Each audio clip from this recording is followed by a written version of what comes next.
I am David Oyelowo, and I play Seretse Khama in A United Kingdom.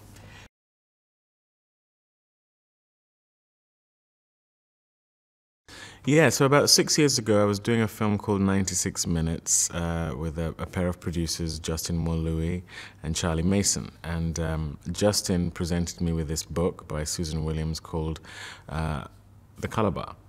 And all I did pretty much was look at the picture of Seretse and Ruth on that cover and just knew somehow I had to know more, I had to experience these people, I had to be part of whatever it is they are. I'm married to a white lady myself who I deeply love, and I don't know, there was just something about that image of them that really connected with me. And then I subsequently read the book and just knew that we had to make this film, but it was a long process.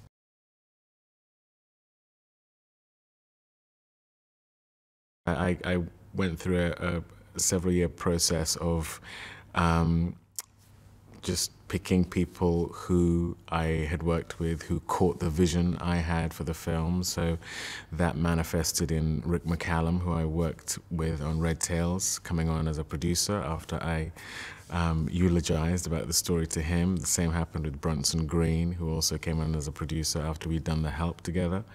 Guy Hibbert, who I had done both Complicit and Blood and Oil with, came on as a writer, and I was also in the process of us trying to get the film Selma off the ground with Pathé, and I spoke to Cameron McCracken, who runs Pathé, about A United Kingdom and Ruth and Seretse, and he also caught the vision.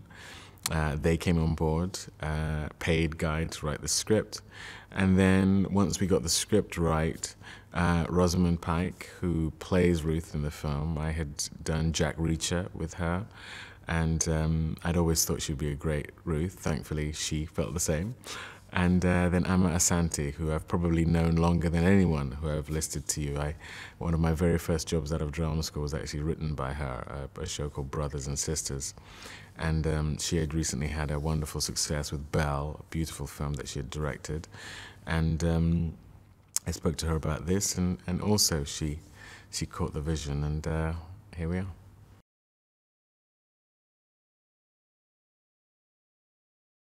One of our biggest challenges was, in terms of the film, was making sure the politics didn't overwhelm the love story, but you really needed to understand the politics in order for the love story to have its full weight. The amazing thing about Seretse and Ruth's story is that even though there is a political element to it, the bulk of what we're truly discussing here is the power of love and how much this man loves his wife and how much he is prepared to sacrifice and give and fight for that love to be allowed to live. What's amazing about it is it's both familiar and unfamiliar all at once. So many films have been made in this era, and love stories as well. Like I say, it's a very romantic time for movies, but just not with this racial mix.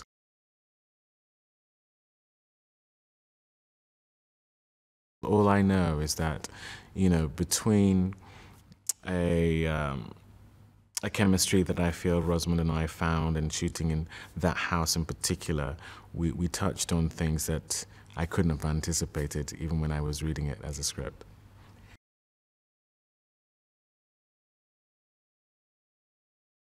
One of the most extraordinary things for me in doing this film is that as a kid growing up in the UK, I would watch period dramas, whether on television or, you know, Merchant Ivory movies, and loved them, but always thought, well, I'll never get to be in one, because they just, you know, they just make them with black people, even though we've been here for hundreds and hundreds of years. So now that we're telling this beautiful period love story, and shooting in places like the Houses of Commons and on beautiful London streets that haven't changed at all since the 40s, Chancery Lane and you know, all around Holborn and Greenwich, and just beautiful, beautiful locations. They're real pinch yourself moments, because I never thought I would get to be in those kind of movies, let alone to have had a hand in orchestrating it in some way, and for it to be being realized, I think, very, very beautifully. So, you know, and big scenes, you know, period cars, extras, and telling a story that is unashamedly romantic. And it's a very, I'm sure it didn't feel this way to the people living in post-war London, but it's become a very romantic time cinematically.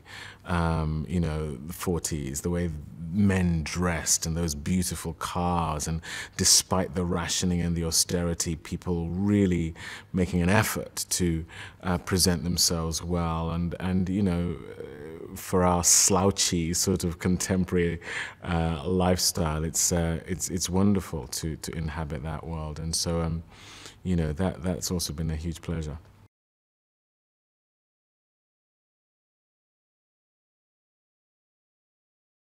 Above and beyond all of that, it was when I spoke to her for the first time about the film. I told her the story. I sent her the script as it was at that stage, and she got it. She got, not only did she get Ruth and Seretse and the political climate and the challenges they were facing, but she got how this thing needed to live cinematically in order for it to be its best self. And the thing she said to me that really made me feel like she had to be the one was that she said, everything political that happens has to be and can only be part of the film if it propels the love story forward. Therefore, to be directed by her is to be directed by a kindred spirit, is to be directed by someone who you can really lean into, because you know that she's coming from a place of knowledge as opposed to purely creative or purely cerebral. You know, this film has her heart as well. And that's something for me, I'm unashamed about that, about feelings, about emotion, about the desire to have a piece of cinema not only tickle your brain, but your heart. And she's full of heart as a person and as an artist. And so, you know, to be directed by her is to just feel confident that you will be going to scary and creative and sometimes uncharted places in yourself, and that, you know, that's a wonderful and necessitous thing for a film like this.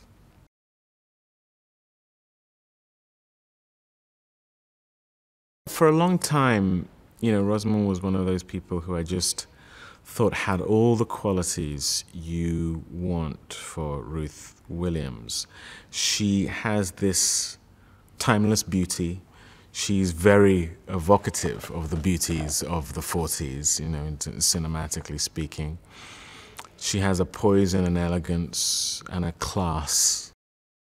It's rooted in elegance. It's rooted in a desire to follow that person, because somehow she manages to combine beauty and intelligence. And that's how I feel about Ruth. You know, she just felt like someone who was unashamed about herself, about who she was, what she believed in, who she was in love with, and why she wanted to be with him.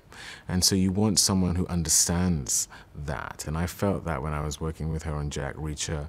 And when I told her about the story, initially I just sent her some photographs of Ruth and Seretse, and she sent me this email, having been in floods of tears and speaking to her partner Roby and saying, I don't know what it is about these two people, but I need to know more. I'm so affected by just these images of them. And she sent me this email expressing that, and I knew she had to be Ruth. She knew she had to be Ruth. And, you know, she and I were actually only talking about this yesterday. She said to me, I'm so emotional about this story because I'm so desirous to get it right. I am in love with these people, these characters, and what they represent, and what they stand for, and who they are. And my desire to get this right for them is so keen, and which of course is the case for me. And you know, you can find an actress who's very talented and who can do the role, but when it means as much to her, certainly as much as it means to me, I just feel very, very blessed to be partnering with someone who gets it, and who's as good as she is, as generous as she is, and someone with whom, you know, the chemistry of us on screen feels like it's working. And again, that's something you just can't plan.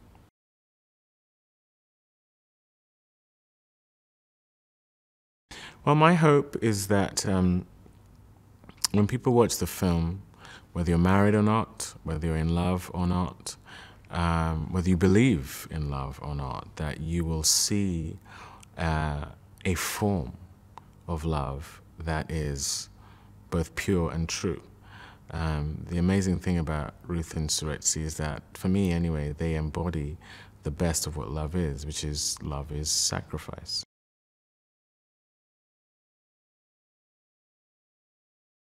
Well, one of the great things I think we address in the film A United Kingdom is how prejudice is not the privilege or the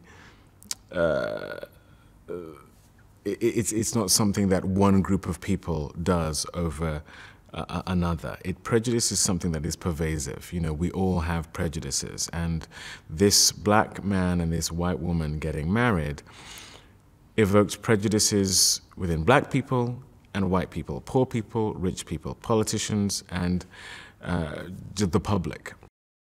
It's very, very challenging, and I've done a few films like this now, to make films that are about discrimination and prejudice when those discriminations and prejudices still exist within society.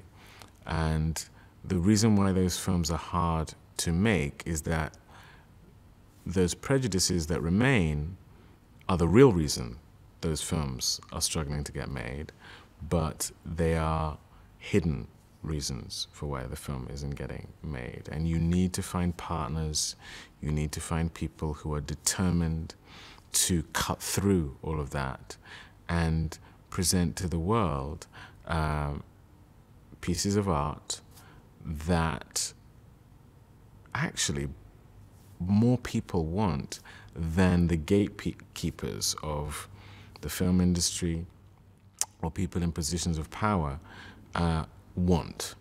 And our producers on this, PIKE, the BFI, the BBC, you know, everyone who is part of making this film understand that and have come together to defy that.